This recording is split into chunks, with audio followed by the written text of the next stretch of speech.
What it do, everybody. This is Dr. Bellard, and you are watching the Narrow Path Podcast Show. Broadcasting live, as always, from my boudoir. You see the throne in the back. We keep it real around here. I just want to thank you guys for tuning in for episode 3. I have a very, very, very special guest on the podcast today. A good friend of mine, a man of many, many talents. Let me run down some of his talents. Actor extraordinaire, part-time chef, podcast host. What else you got? Fashionista. A man of many talents. A good friend of mine, Mr. Devon King. Well, thank you, my friend. I hope I can live up to all those, accolades there, but man, you can. I impressed myself. You can and you have. It's good to have you on, man. How you doing? I'm doing pretty good. Thank you for having me. That's what's up. Before we get into everything, I want to take time to send out thoughts and prayers to Jacob Blake and the family of Jacob Blake and everything that they're going through right now in Wisconsin. We send our thoughts and our prayers to anyone and everyone who's been victims of police brutality. We stand with you. We're just as frustrated and just as tired around the world of this happening. Black men and women being shot and murdered in the streets. The systemic racism, all these things that are constantly trying to keep African Americans oppressed. We stand with you, Jacob Blake. We pray for your recovery, and we'll dive more into this subject later on in the podcast. But right now, I want to talk to my man Aaron. So Aaron. Yes, sir. When I first, I just went on Aaron's podcast, Behind the Real, great podcast a couple of days ago. That Aaron hosts with the lovely Miss Summerlin Hayes. And he had me scared for a second, He had me feeling like he's going to have somebody jump out of the woods on me on the podcast. Surprise me. Right? So I figured, that was a good idea. So why not actually surprise my man here with a special co-host, somebody that he knows very well. I thought that I should bring on the show and to co-host this special episode with me. Everyone, I would like to introduce co-host of Behind the Real, the lovely Miss Summerlin Hayes. Oh, wow. Gotcha. Well, surprise. Yes. What's up, man? Oh, Yeah. man. He was like on the Maury show. Bring him out. But she thought it was a good idea to pop in and to put you on the hot seat and to interview you as well. I was like, sure, why not? Let's see how things go. Great to have you, Summerlin. How are you? Good. It's hot, but I'm here. It's hot. I'm here. I'm hot. I'm here. No. We all here. This sun ain't no joke. It ain't. Doing this thing. So Aaron, I like to start out what I ask all my guests. How's 2020 been treating you so far? It's been, it's had its ups and downs. 2020, the first week was really rough. I lost my mother, and that was tough for me. And it was very sudden. She wasn't sick. It just happened over a 4-day period. I was coming back from Louisiana, and I haven't even seen my mom the earlier, first week of the year. And I gave her a call, and she said she wasn't feeling so well, but she wasn't sick. And the next day she passed away, unfortunately. But that was pretty sour as far as the early part of the year, as far as that happening. But afterwards, things got a little bit better. I created a podcast. I have the blessing of my daughter, Olivia. I was going to ask And you about thank you. And it's just a lot of blessings that are raining down from heaven that's been giving me a lot of clarity and just increase. And this gave me the inspiration and the creative space in order for me to continue to do exactly everything that I am soaring to do. And it's not even the end of the year yet. And one thing that I am going to be doing sometime, hopefully before the end of the year, is releasing another book, because I do write poetry, and that's something that is a passion of mine. And just I want to get back, a little bit, deeper in that. talk to us. How did you get into poetry? What stirred up your passion and your love for poetry? Well, when I was 6 years old, I happened to have a crush on a girl, and roses are red, violets are blue. So I decided to really just, express my feelings through paper, and I just happened to just fall in love with it. I didn't really take it seriously. I just happened to write for the fun of it. And when I was 19, I decided to go to a couple of poetry venues out in Carson, California, over in Hollywood, and I would perform. I would go by Aaron Devon, and a lot of people said, "You're pretty good. You're pretty good." And I really didn't take it serious too well. I mean, I went to family members and friends, and they said the same thing. "You're not bad, actually. You should probably write a book." So after a few years of really thinking about it, I decided to write a book called "Sent from the Eyes of My Soul." And it is available right now on Amazon and Barnes & Noble. And it came out about 5 years ago. So it's been a while since I wrote a poetry book. Nice. I saw one of your clips. I was like, okay, Rico Suave. What is this one going to be about? Well, that's going to be a surprise. It's, a lot of things just juggled in my mind right now, but I'm writing down rough drafts, and it might be a dedication to my daughter. That's what I'm thinking about doing. Just how a father is, being a new father, and just having that love, that new love that I have for now raising my baby girl. I might just dedicate the book to her. Oh, that's so sweet. Yeah. Wait. Okay. So, drawing from all the love in your heart for your daughter, can you freestyle something for us right now? Freestyle? I can't freestyle something right now. You put me on the spot.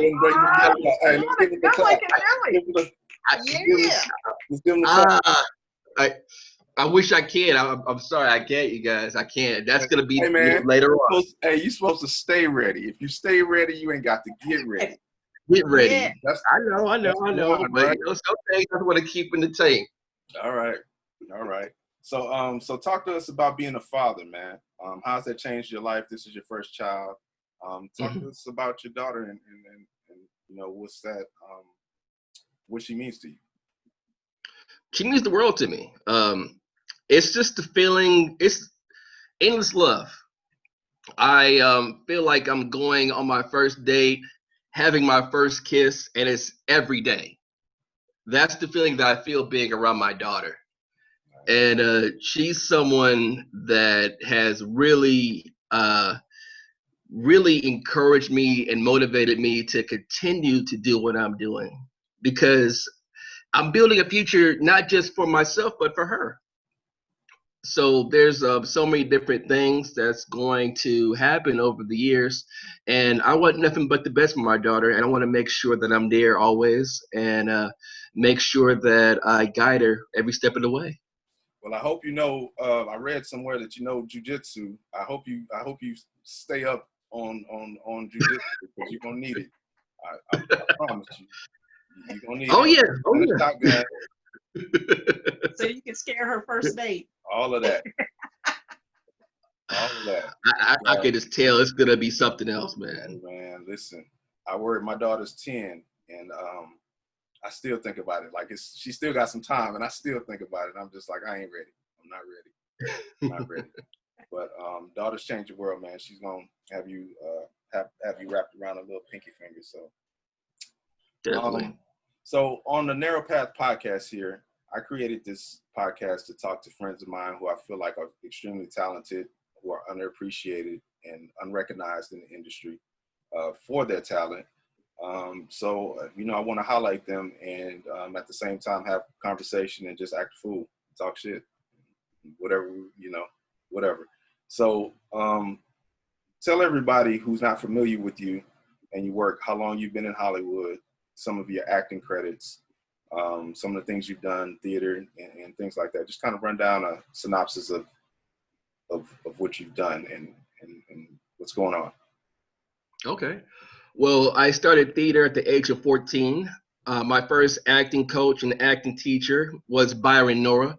Byron Nora, he was a guest on my podcast, and he is a phenomenal director. He's someone that will teach you everything that you need to know in order for you to get into character, to discover more about not just yourself, but the character at hand, and also to go over Meisner, Adler, Stanislavski. And he's someone that's going to just strengthen you as an artist, and all around good guy. So I've been gracious enough to learn a lot from him. And I also was trained by Mark E. Swinton. Mark E. Swinton is the producer and writer for Tyler Perry right now. And he's someone who has really helped me along the way also. He's the one who taught me that you always have to be on time, be professional, be prepared, and always follow through in everything that you do.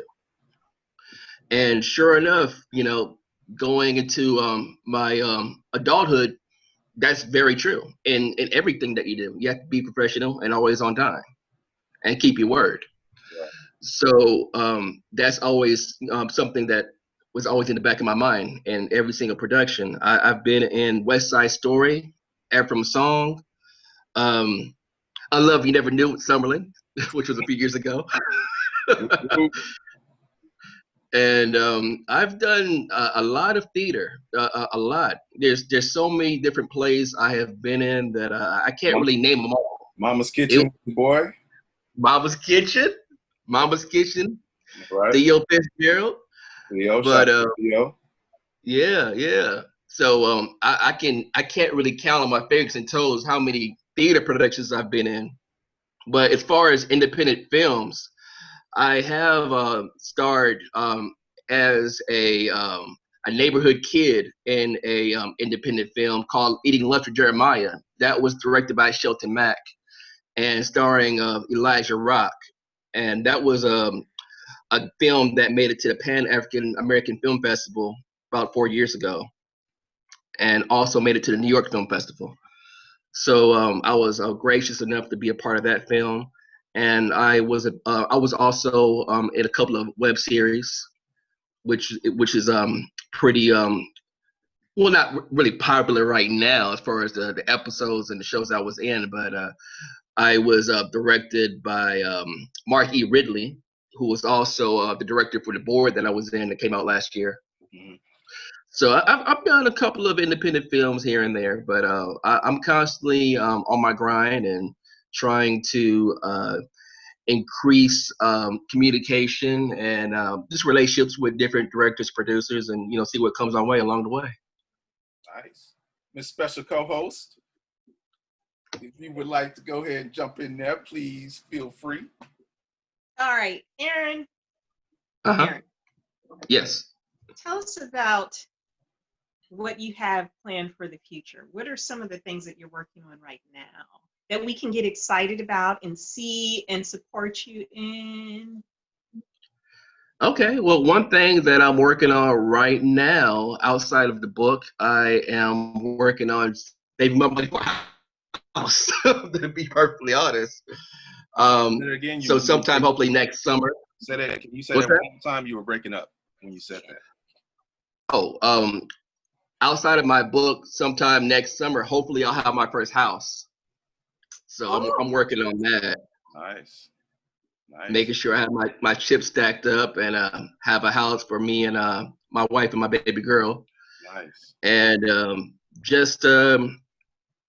I don't have anything too far in advance planned otherwise, just whatever comes on my way. I just consider it a blessing from God. Nice, as it should be. Okay, so. Oh, I'm sorry, go ahead. So Aaron, Summer. the question that we always like to ask is, who would you like to work with in the future? There is a right answer for this question and a wrong answer. Better get it right. A right answer and a wrong answer. I'm kidding. Behind the reel? No. Behind the reel. We'll have to tell you about that. It's a little joke we got going on. I feel it. So, but who would you, who is it in the industry that you respect and that you would love to work, like a dream come true as far as an actor or a director? I would love to work with, as far as acting wise, Jeffrey Wright. I definitely would love to work with Jeffrey Wright, and also Shamar Moore, because a lot of people compare me to Shamar Moore, and I wouldn't mind working with him. I could be his brother, I could be his son, and make something happen. Not his dad. I see it. What'd you say? His dad? And also put Drake up in there. People compare me to Drake. So put him up in there too. Okay. So we can work together and do something. I can see the Shamar Moore. I don't know about Drake. Yeah, if you squint your eye, if you squint a little bit, go back, kind of. Kind of have that little side angle. Right. But and as far as director, I would love to work with Spike Lee, Martin Scorsese, Steven Spielberg, and I would love to work with Denzel, because I know he's a phenomenal actor, but he's also a director himself. So I wouldn't mind working under a project that Denzel Washington is directing as well. Doesn't everybody? Right. What do you love more, theater or film? If I had to choose one, it would be theater. I love film. I want to branch out more into film, but theater definitely is my first love. If I had to choose one, it would be theater, because there's no stopping when it comes to theater. Right. There's no cut. There's no, okay, do that over again, because when you're on the spot, you're on the spot. Right. And it's nothing like feeling the energy of the crowd and just getting the opportunity to have your fans come up to you, and people that are in the crowd come up to you, meet you, talk to you about the character, about who you are, and just having that up and close and personal conversation. Right. I think I feel the same way, because like I respect theater actors so much, because like you said, it's kind of like a one-take Jake type thing. Mm-hmm. And even though you get to rehearse for weeks or months at a time, when the pressure's on, can you perform? And right. In film you get 10, 15, 25 takes sometimes, or whatever, and you get certain opportunities to look a certain way, not to discredit film actors or TV actors at all whatsoever, but for me, I put a lot of respect towards people who can do theater and do it well, who start out in theater and then transition to film, or or whatever. But yeah. What about you, Summer? What's really interesting though is when you get an actor who can, let's say, you go and see them in a play and they perform, and then you like the play so much that you go back and you see it again, and you see something completely, like maybe not completely different, but a little bit different. Like it's almost like they're making a discovery right there. Like right. I love when actors do that, because they're keeping it fresh. And every time you see them, you're going to see a new performance. It's going to be a fresh performance, not the same thing over and over again. They're always finding something new with the character. And if you're a good actor, you're always trying to find something new with the character. Absolutely. Live in the present moment of the character and get in that creative space. Yeah, absolutely. Absolutely. What motivates you to continue in your craft, Aaron? What motivates me is just knowing that there's a slot open for me to tell a story, because as artists, that's what we do the best. We tell a story of that character. And as a storyteller, that's something that I enjoy doing, just living in the moment of someone else that you've created, and just being honest and truthful, telling this character's story, because art relates to life. And just it's also the psychology background in me also, because I graduated from a psychology school, and that's something that's always been a passion of mine, is psychology, the study of the mind. And just going into acting, that gives me the open opportunity to really just dissect and build. You're building everything from head to toe. So to actually just go into your headspace and to meditate, and it's almost like in your imagination you're giving birth to something that's organic and new. And it's just always been interesting to me. It's a science, and that's something that I enjoy doing. What if you were asked to play a character that you are not, like you can't really relate to? How do you approach that? If I can't relate to it personally because I haven't lived it in my real life, I would do some research. I would Google if the character, for instance, is psychotic, and he's someone who has a history of going through foster homes as a kid. What can you do to steer yourself up to draw all this emotion? There's certain things you can do as an artist. You can go to schools, see if you can audit to actually see certain children or young adults that have been through different unfortunate upbringings. You can actually have free counseling classes that you can go into, like almost like an AA meeting, to really discover someone's background and to see exactly how you can relate that to the character that you're portraying. Wait a minute. What you gonna do if you go into that AA meeting and they ask you to stand up and talk? What you gonna do? Well, you know what? You know, we are actors. You can, tell a story and say that, you know what, I'm a drunk and I have this and have that, because that's all we're doing. We're storytellers, and we are putting ourselves in certain situations to really explore ourselves in depth. And we definitely have that tool for our advantage. And you don't want to take advantage, doing something, off the cuff, where you're gonna do something crazy. But just to send yourself around certain worlds to give a good understanding of how you can portray anything is something that we definitely have in our arsenal. And self-discovery, through that, going to a park, sitting down on a bench and actually looking at people, being a people watcher, you can actually see different characters that way as well.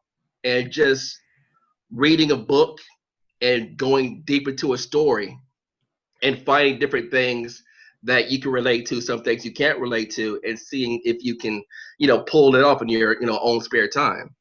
So these are all things I've done over the years, and I wouldn't say I'm a, big master, but I've kind of, advanced at it. But it's something that definitely can help you as an artist, for sure. Well, what can help me right now, Aaron? What's that? If you could find some light to turn on. We can't see you at all. That would help me. Maybe turn your face towards the light so we can. Can you turn your face towards the light? Wait a minute. I can add some more light. How about now?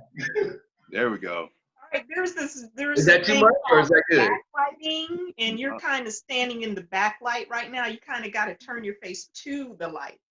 be in the light, you know, like let it shine on Well, your. I don't want to be too much in the light. I don't want to, look like I'm a vampire or, That's what, I'm an hey, angel down from heaven. hey, take your time. I told you we keep it real on this show. Hey, we're gonna do what we do till we get it right. I see. It don't matter. We gonna And we keep it behind the reel. Ain't that right, Summer? That's right. Look, this is not the behind the real show though. Respect, show some respect. No. So that works. That's a lot better than what we were looking at, but Cool. Looking a little blue. it's a little Okay. blue. Yeah, a little bit blue. A little bit blue. So I kind of want to backtrack a little bit. You mentioned something about having a degree in psychology, and I know that you worked as a drug counselor for a while too, on schedule. Right. Talk to us about that. Tell the audience about that Woo. and that experience. Woo. It was crazy, man. It was a crazy experience. Just to backtrack, I went to West LA. I went to Santa Monica, and I was majoring in psychology. Originally, I was majoring in theater, but I said to myself, I'm already an actor. I don't need to major in theater. Choose an actual profession that you can probably, bounce off of. So I chose psychology. So I took a lot of case study, and I decided to take all of my units in college and transfer over to a psychology school. And I passed with my KDAC and my certificate and my degree in 2 years. And I became not a case manager. I became a 12-step kind of a 12-step interventionist a little bit, and somewhat of a drug counselor. It's a certain title, but it was, / drug counselor.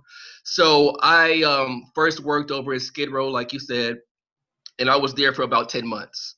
Wow. And I was running 12-step, and I had a lot of adults that were in their 60s and 70s. They were addicted to cocaine, meth, and different other heavy narcotics. And I actually had some young teenagers that were 16 also in the same group. So it was a mixture of everybody. So I would get there at 6 o'clock in the morning. I would pray. I would be in my car. I would pray before I go in the room, because sure enough, when I go in, I'm going to get cussed out. That's what happened. But I really enjoyed helping, those that really wanted to help, because a lot of them come from broken families. Their sister passed away. They never had any real family, so they went from city to city. I was an abuser. I can't trust anybody. So everybody they have all these different stories that they have, but the one clear direction that we always emphasize when we run the 12-step is God. He is the center of our universe. He's the one who's in control. And pretty much in one of the steps, you're asking God, not just only for forgiveness, but to carry you through. So what if they what if they didn't believe in God? If they didn't believe in God, then we would encourage them. We wouldn't force them, but we would encourage them to have a higher power, because the Lord is real. And we didn't push it too much on them, but we were there to help. If they needed shelter, if they needed a job, a resume done, we were always there to assist. Right. And we had a lot of people come in and out, but I was grateful to know that working as a counselor, that I was able to help a lot of people. And the reward was 2 years later, one of the young adults, that he was 20 at the time, he was on cocaine at one time in his life when he was 14, I believe, at a young age. And then he got addicted to meth. So I would see this kid, his arms would get skinny. And you can't take meth for 8 years or 6 years because you'll die. So this kid was 20 at the time, addicted to meth, and his body would just deteriorate. So I was his one-on-one. I was his counselor. So I would work with him, do assessments, and have private sessions. And you know what? He would listen to me. I would say, hey, you know what? If you ever need me, I'm here for you. This is what you should do. This is how you should get clean. I'll help you with your resume. And after I was let go 10 months later, unfortunately, from the program, which I'll get to in a minute, I happened to see that individual who I was helping with 2 years later. He was working at Rouse. And he actually was clean. He had a job. And I didn't say anything to him. We both looked at each other. We both gave a head nod. Right. And that was all that I needed, just to make my day, just to know that you're okay, that you listen, that you're doing good. That was God letting you know that he was okay. Amen. Yeah. Amen to that. Yeah. That's what's up. So, Summerlin, do you have anything? Yeah, why'd you get let go? I get let go. Let's get to the real. You always Get to the want to go real. to the dark side. Right. Wow. Well, Spill it. unfortunately, a lot of the case managers that I was working with, they were jealous of me. I was too good. I was too good. Okay. And that's unfortunate. I wish I could joke about that, kind of tell a joke, but that's unfortunately the truth. They're really jealous of me. They're like, oh, who is this young guy right here? So No, wait, they were cocaine. so wait, they were jealous that you were actually helping and influencing people to get on the right path? More than Absolutely. And as bizarre as that sounds, that is the absolute truth. And I find it crazy to this day because I was doing everything that I can to help everyone. And I enjoyed what I did. But the case manager one day had said to me, you know what, Aaron, we're going to let you go.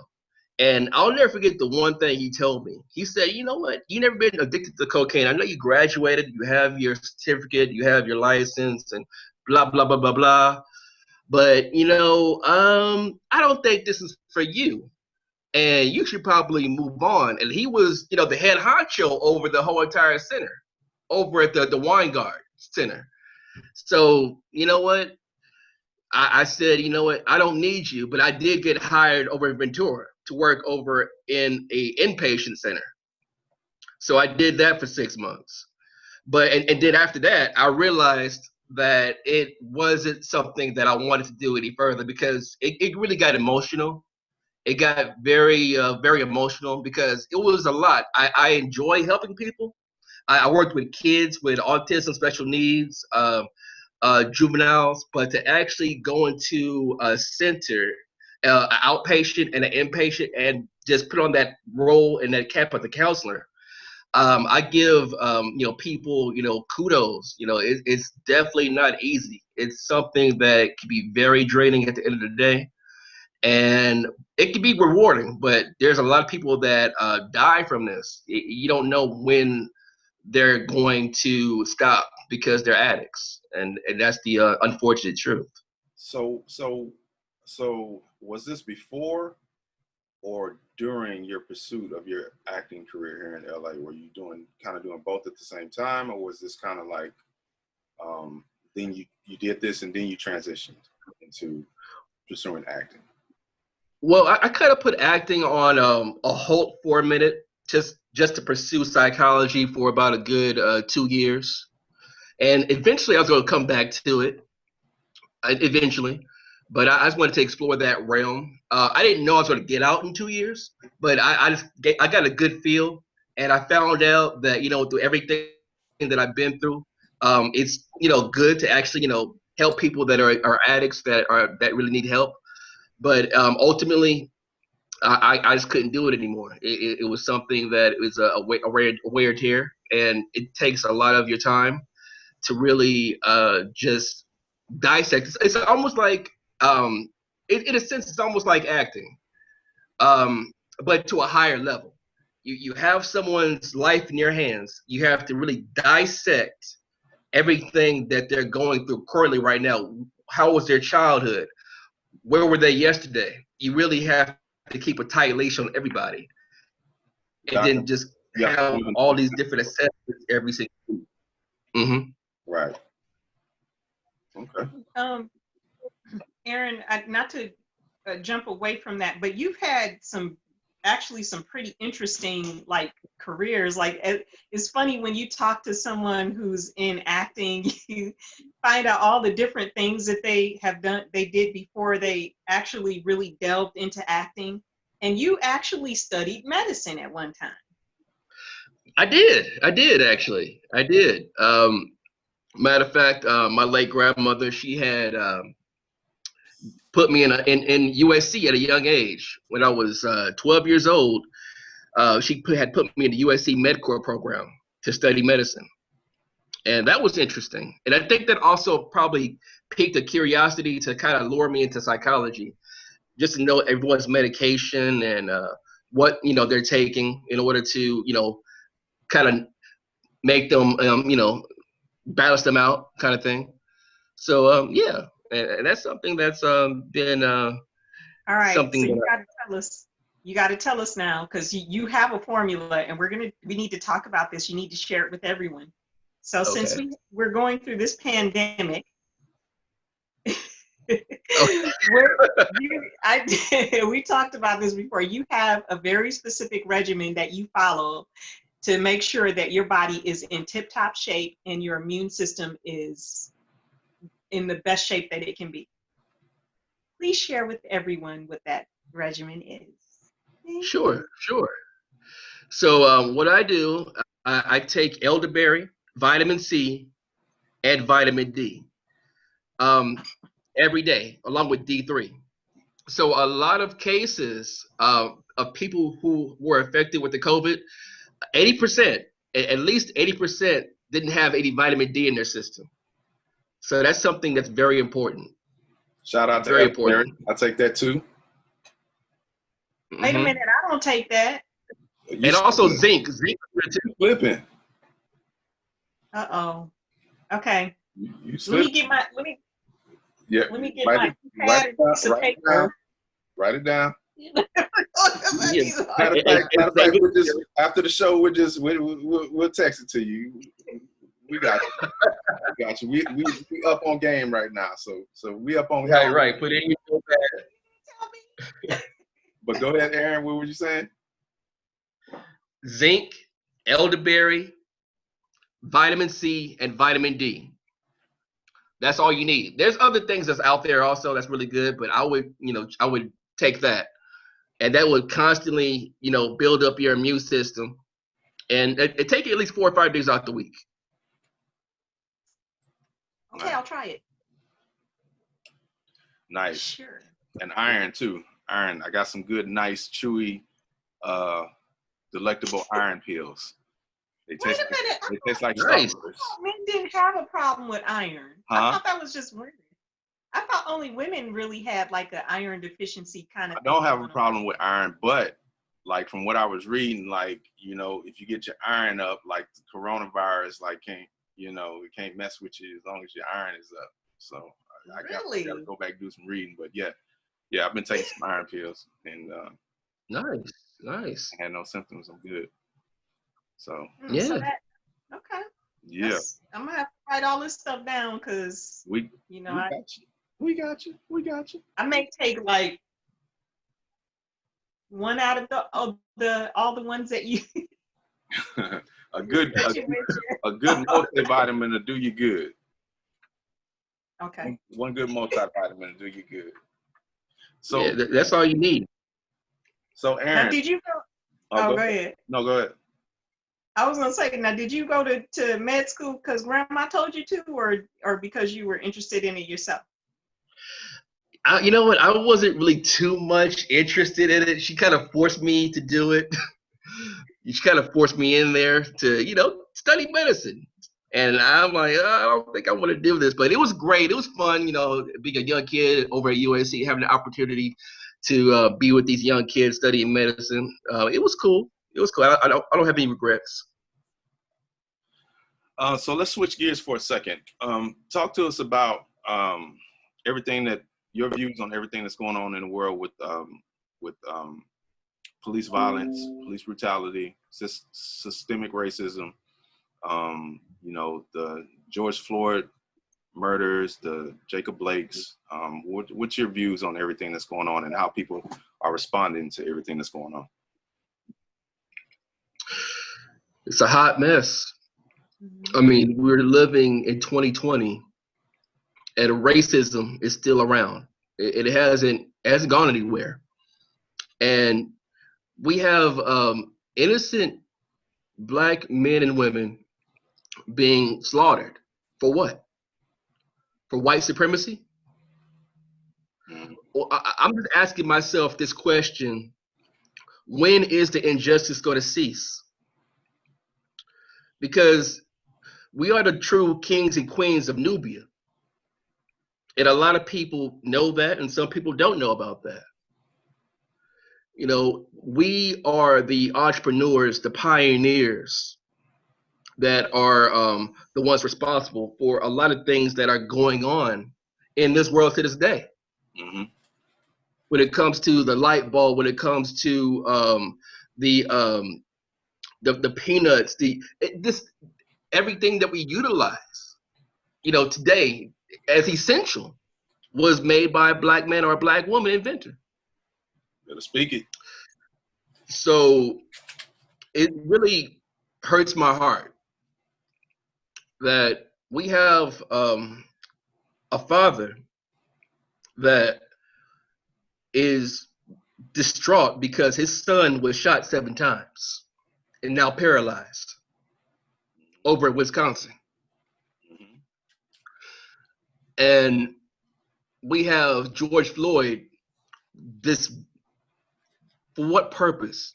A cop having his knee on the back of his neck while people are just watching. No one has the sense to jump in to stop this, to interfere. You know, if we see something going on that's not right, I know we have cameras. I understand we have the ability to record. Have someone record. That's fine. We need evidence.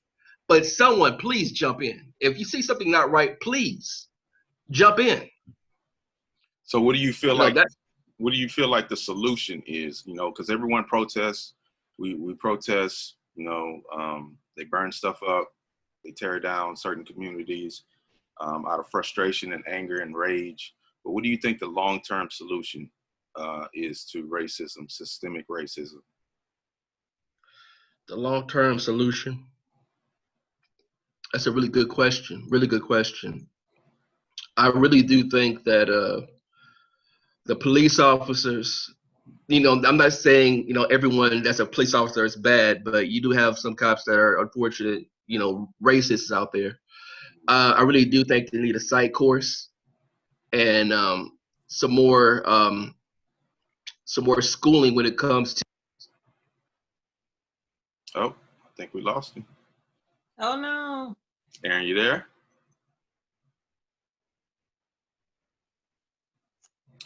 Well, I'm sure he'll be back with us at any point in time.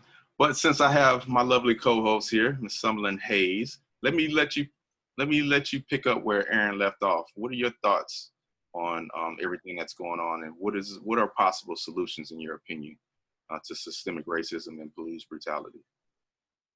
I do agree with what Aaron is saying. I think that there is this need to really put it like this: when you have two people that don't get along, they're divided. Mm-hmm. It's because they don't understand each other. And so I think, in my opinion, what needs to happen is there needs to be very extensive and deep conversation between the two parties so that we can get everything that's, because if you were to encounter a police officer and he sees you and you see him and you clash and there's tension there, do you ever stop to think about what is his side? What is it that he's thinking about? Why do you think that he is approaching you like that? And why, and what can you do to, yeah, you know, what can, and vice versa. You know, if a police officer sees you, they gotta, you kind of have to put yourself in that person's shoes. You know, this whole thing about defunding the police, I don't necessarily think that that would work. I think that you definitely. Oh, there he is. Is he coming back? There he is. I'm back. All My right. apologies. My apologies. Oh, you good? Summerlin was just giving her thoughts on the same question I asked you until you came back on. We knew you popped back up eventually. But go ahead and finish your thoughts, Summerlin, and then we'll jump back to Aaron real quick. Oh yeah, I don't know necessarily that defunding the police is the best option, because we do need some sort of law enforcement in place, you know, to make sure that things don't get chaotic. But there does need to be a some sort of learning put in place between the two parties so that we can begin to understand each other and then figure out how can we work together to make sure that we're making this world a better place. I agree 100%. I feel like we should all come together as a unit, and we should talk to the ones that are unfortunately just ignorant when it comes to what's right and what's wrong. Because just because you wear a badge or you have some kind of authority doesn't mean that you're almighty, that you are over me and I don't have any sense of the matter in anything that I do, because I'm a human being just like you at the end of the day. So what do you say to some people that say that some police or most police are just bullies with badges and they're racist and there's no really talking to them or getting through to them because this is the culture, the racist culture that they grew up in? You know, they're pretty much just KKK without the hoods. They're in uniform now. So how do you get through to a born and bred racist with authority? I don't have the answer. I know a lot of people right now, of course, as you heard, are praying. I wish I had the answer. I also don't have the answer to that. I really do think there should be a course for those that know that they have hatred in their heart, that know that, you know what, I grew up around a household where my family is racist against Latinos or racist against Black people. And now I have someone that I worked with or someone that I see that's Black, and I feel like he's a game maker or he's a drug dealer. And that's not the case, you know? That's not the case. Mm. And we have to really understand, we have to help those that need it, if they're willing to accept the help and understand they need help. Just give them that proper assistance that they need. Mm. I feel, hopefully, my whole thing is what I would want. You know how every single city has a Chinatown? I would like every single city to have a Black Wall Street, because Black Wall Street originally started in Tulsa, Oklahoma, and they tried to bring it back in New York. Central Park, they don't talk about this, but over in Central Park, they wanted to create the second coming of Black Wall Street, but they took that down. They destroyed that. Mm. But I feel like with all the protests that's going on, we all are coming together as a unit, and it's a possibility that Black Wall Street might come back. I could be wrong, but it might come back because a lot of young people today are creative, they're innovative, very bright, and you just got to give it up to this new era. You know, they don't tolerate anything. Yeah. They don't. It's a different era, and they're going to be bosses. It is. Trust me. And then I'm getting ready to show a video that speaks to what you just said. But definitely, we're not our grandparents, you know, protesters. So it's people out here that's willing to fight back, and they're willing to, you know, they're willing to stand their ground. I personally feel like we need to hit them economically in the pocket. You know, I've been working with this group for a while, a Blackout Coalition, started by Calvin Martyr, and where we black out these businesses. And you know, he's gotten together 1.8 million people in a Facebook group, and they're doing some great things behind the scenes, not just blacking out one specific day or one weekend. They're doing some great things behind the scenes. They're creating an app where a community app where if you witness police brutality, you can press the app and it automatically reaches out to people that are connected in the app to you and lets them know exactly what's going on, and they can show up, and you have a support system there. They can record, they can stop whatever's happening from happening. They're doing a lot of things. They're trying to start their own community. Like you were saying, the Black Wall Street, they're giving out business loans, small business loans to Black businesses. They're circulating, they're keeping the money within the Black businesses. They're letting the money circulate within our group versus going out of our group, going out of our communities. So they're doing a lot of great things over there. But I really feel like to get white America's attention, you got to start with the green. And once they feel the economic pressure of not getting serviced from African Americans, because we make up $1.9 trillion a year or something crazy like that, the Black dollar does. And if we could just unite as one and come together in unity as one over a consistent period of time to show them that we're serious, then we can do some real damage. So yeah, just my thoughts. Yeah. Well, for some reason, I don't know why, but that just reminded me of the movie Black Panther, and how for a long period of time, like even in the entertainment industry, there was this stigma that having a Black actor lead would not bring in enough money. And what I like about Black Panther is that dispelled that stigma altogether. Like we show that we can bring in the money. We can, bring in the masses. Absolutely. What do you guys feel about that? How do you feel about that?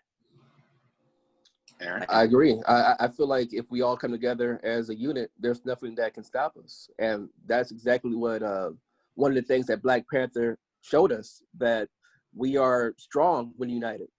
We can take on anything. There's nothing stopping us. So I feel if we can stay consistent to that point, because I know a lot of things over the years where we protest and when we have different things going on, we kind of not forget, but we just don't stay as strong. But if we were to stay strong and keep on pressing. Perseverance, yeah, that's the key. Perseverance, because we could keep doing this. We could do this right now, but 5 years from now, if we're not motivated, if we don't, something doesn't happen. Unfortunately, someone had to die for this to spark all of these things, into fruition. It shouldn't be like that. We should be motivated every single day to want to make change. Yeah, you would think so, but it's the slave mentality. It's the Willie Lynch mentality, the crabs in the barrel mentality. You get to a point where it's sad to say, but we don't trust each other. Like, certain ethnic groups, the Asians, the Mexicans, all these people, all these ethnic groups, they come together and they stay together within their community, and they go on to do great things. People come from other countries over here and they pool their money together and they do great things because they trust each other and they're consistent and they support each other. But for whatever reason, us as African Americans, we have a hard time doing that. And, it holds us back and it holds us down.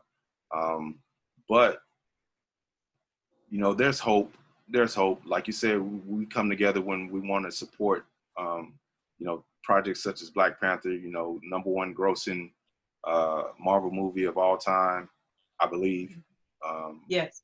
Yeah. Endgame is now took that title, but the second, yeah. It was so culturally relevant and so culturally impactful. That's why it's my favorite movie.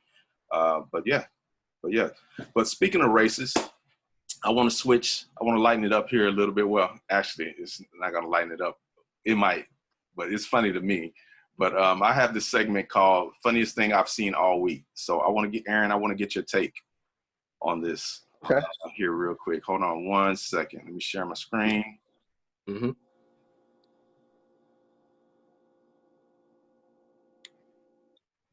So this racist was talking out the corner of his mouth and you find out what happens.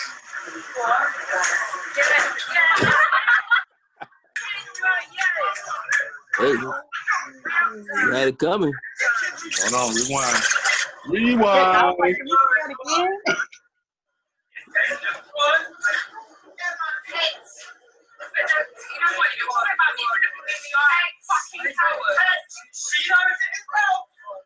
It's not funny being racist. You know what? You've had your 5 minutes. Fuck off, get out the train. Popular now, though, isn't it? Sorry, popular now.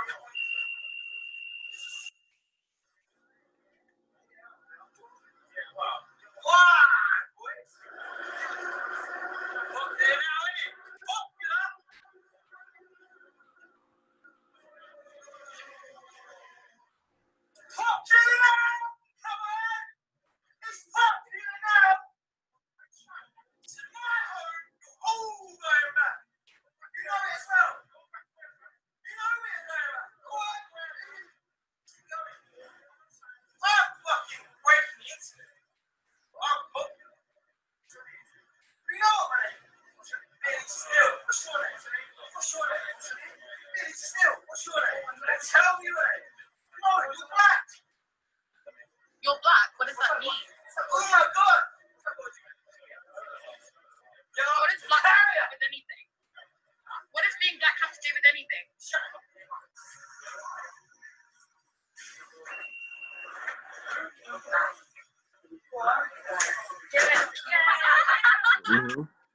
Yeah. Somebody read him a He had bedtime it coming. story. There's that one-hitter quitter. Knocked out. Really still. Had it coming. Somebody read him a bedtime story. Right? Oh, wait. You know, Man. if Men in Black was real, if you really had that neutralizer, you know what I would do right there, Derek and Summer? What's that? I would put Mike Tyson as one of those kids and have him say everything that he said, so Mike Tyson can just knock him out. Right. Listen, man. People gonna learn, man. You're gonna stop talking reckless, man. Everybody, hey, listen, everybody ain't your grandparents. Everybody ain't playing that. Because, you know, grandparents, they'd march and wouldn't say nothing, get hit with hoses and dogs. And look, he ain't the one. Try Jesus, not me. Right. And I just don't have that tolerance anymore. People, they don't. They don't. No. They don't. It's crazy, and it's funny. It's not even. It's not just in America. It's overseas, because that was in London, in the UK. Mm-hmm. So, yeah, I just thought it was funny, and just to put people on notice.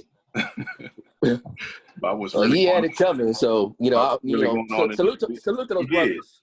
And what I liked, what I really liked, oh boy, that gave him the business. Like, he played it off so smooth. Like, he didn't even look at him. He was like, he was leaving. He didn't even look at him, and then he just cocked back and gave him everything he had.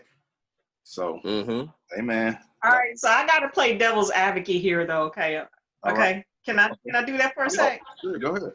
Go ahead. As a Christian, there are times when we act in the flesh and times when we got to be in the spirit. I believe, because I am a follower of Christ, that was not right on either side. That is true. The Bible says turn the other cheek. That is true. Right. And I think it shows a stronger person if you're able to not let that stuff get to you and follow Christ, because he had stuff like that. Remember, he had stuff like that happening to him all the time. And he stood there and took it. He took it. So, I don't know. I mean, there's a part of you that's like, yeah, he knocked him out. And then there's the other part of you that's like, you know what? Someday you got to answer for what you did. Well, that's why you ask for God for solving the forgiveness. problem. Is it really solving the problem? I don't know. It may not be solving the problem, but it feel good. No. Listen. I get it. I'm a Christian as well, but I just listen. Some days I'm more like Jesus. Some days I'm more like Peter. And Jesus is the father, but Peter is the homie. I get it. And listen, I've even done it. Just last week, like, I had this dude I had this dude. I recorded it. One of my I'm helping the owner out as a temporary property manager, and one of the guys who's been squatting for a while, he tried to call the cops on me, saying that he'd never seen me before. And I've been living here 2 years. I've been living here longer than him, almost a year and a half longer than him. He tried to call the cops and say that there's this big black man in my living room that I've never seen before, and I'm scared. He tried to get me shot and locked up over a lie. Now, wow. Now, I'm sorry, guys. I'm sorry. I got somebody at my door. I'm so sorry. Fine. I'll be That's right all right. back. Okay, no problem.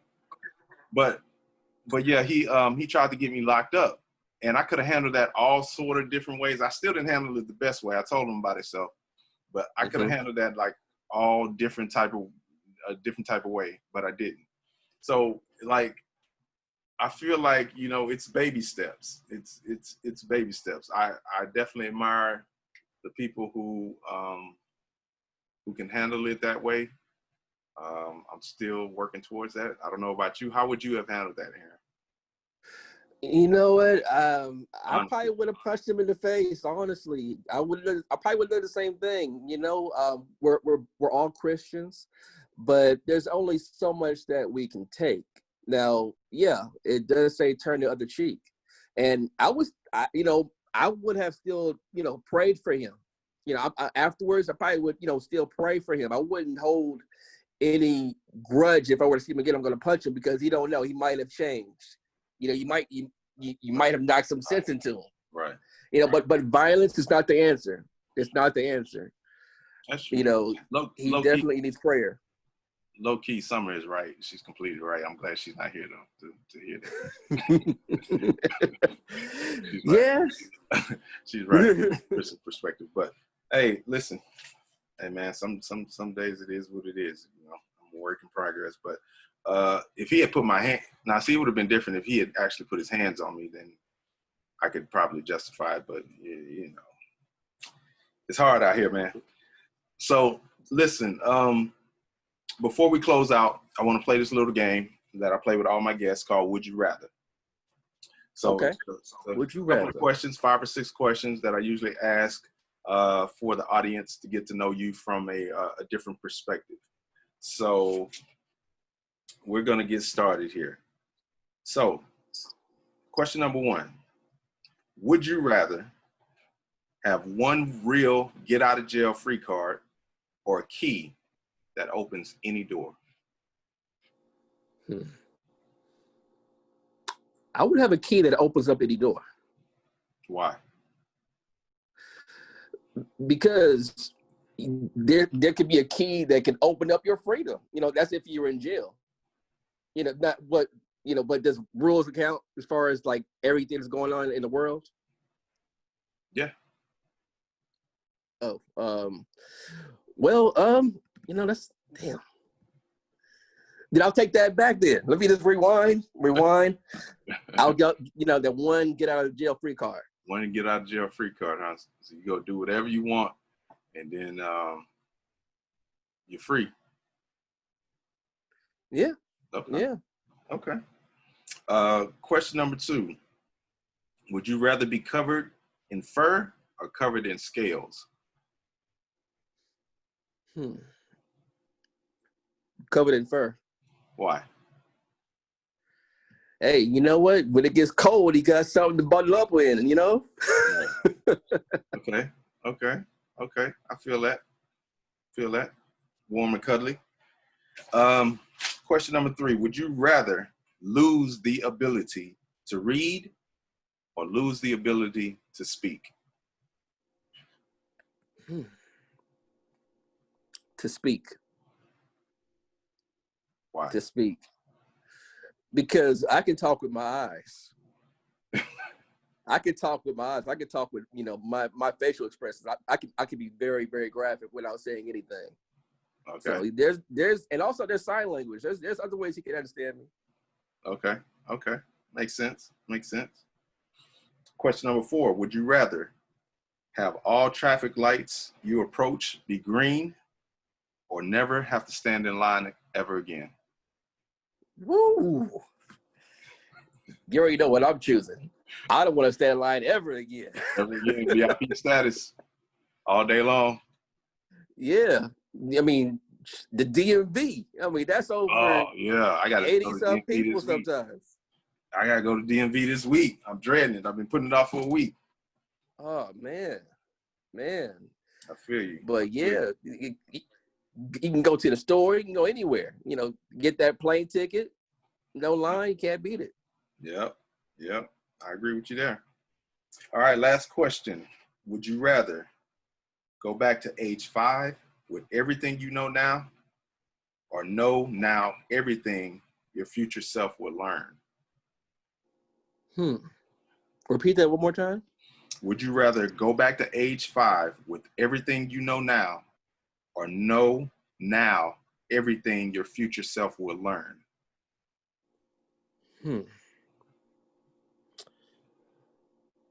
Wow. I would say stay where I'm at right now, and I would just, know everything that my future self would know. Even though that would suck, because you'll know everything that's going to happen to you, the next day, a year later. But I would rather do that, because I can't take away everything that I have right now. True. Okay, cool. We're just playing a little game of Would You Rather. Welcome back, Summer. Everything cool? Yeah. Well, the responsibility of being an on-site manager. I get it. I'll be glad when it's over for me. I'm just helping this guy out, but I'll be glad when it's over. I get it. So yeah, we're just finishing up here with some Would You Rather questions for the audience to get to know Aaron just a little bit better. But before we close out, let's just have a little fun and ask you the same questions real quick. Me? Question number 1. Wait, huh?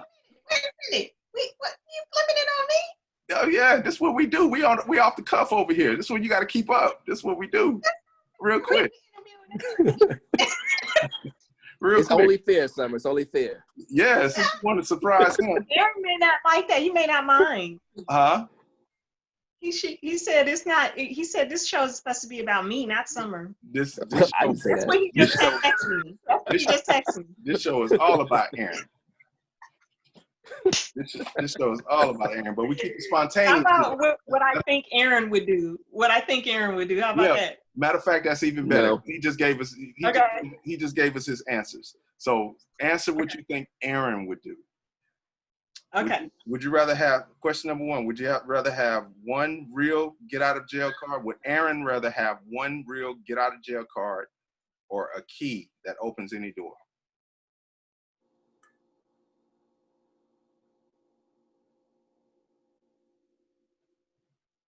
What did he say? Wouldn't it be a key? I would think a key, right? Aaron, did you say a key to open any door? Because you can open the jail door. Tell him what you said. Yeah, Aaron. you can. I originally said that, but I went back and I said I would get out of jail free card. Yeah, he said out of jail free card. Out of jail free card. Because he said, well, is everything going on that's going on now? I was like, yeah. He's like, oh, well, I'd just rather get out of jail. Go commit my crime and get out of jail. You talking about committing a crime now? No, I'm just messing with it. I just threw that in there. Shame. Question number 2. Would Aaron rather be covered in fur or covered in scales?